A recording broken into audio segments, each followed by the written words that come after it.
Hello everyone, আসসালামু আলাইকুম। I food কার্টের সবাইকে স্বাগত জানিয়ে শুরু করছে আজকের রেসিপি। আজকের রেসিপিতে থাকছে মাছের তেল নাড়ি দিয়া আলু ভাজা। তো অনেকেই এই মাছের এই তেল নাড়িগুলো পছন্দ করে না, ফেলে দেয়, কিন্তু আমার কাছে অনেক বেশি ভালো লাগে। তো আমি এখানে মাছের তেল আর নাড়িগুলো ছোট ছোট পিস করে কেটে নিয়েছি। এরপর এর মধ্যে লবণ, হলুদ, ঝালের গুঁড়া দিয়ে ভালোভাবে মাখিয়ে নিয়েছি।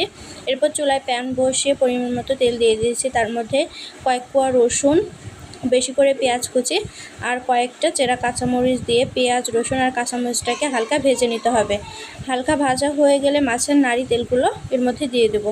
দিয়ে কিন্তু ভালোভাবে ভাজতে হবে, খুব বেশি কড়া করে ভেজে নিতে হবে। এতে করে মাছের তেলের যে গন্ধ বা নাড়ির যে গন্ধটা সেটা কিন্তু একদমই থাকবে না। তো এখানে আমি দেখতেই পাচ্ছেন কড়া করে ভেজে নিয়েছি আর অনেকটা তেল বেরিয়ে পড়েছে।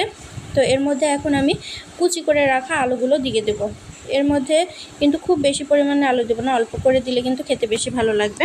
এরপরে স্বাদমতো লবণ, কিছুটা পরিমাণে হলুদের গুঁড়া দিয়ে আলুটা এর সাথে ভালোভাবে ভাজতে হবে। খুব সুন্দর করে লাল লাল করে ভেজে নিতে হবে। তো দেখতে পাচ্ছেন এখানে আমার কিন্তু কিছুক্ষণ ধরে ভেজে নিয়েছি, ভাজা শেষ হয়ে গেছে। এরপর এখানে 2 টুকরো মাছ ভাজা দিয়ে দিয়েছি। মাছটাকে আমি আগে থেকে ভেজে রেখেছিলাম, এর মধ্যে দিয়ে দিলাম। এটা এখন গরম ভাতের সাথে খেতে এত বেশি ভালো লাগে। যারা আসলে এই জিনিসটা পছন্দ করে এবং ভেজে খেয়েছে তারাই জানে কতটা ভালো লাগে। এটা কিন্তু অবশ্যই গরম ভাতের সাথে খেতে হবে, তাহলে এটার টেস্ট বোঝা যাবে।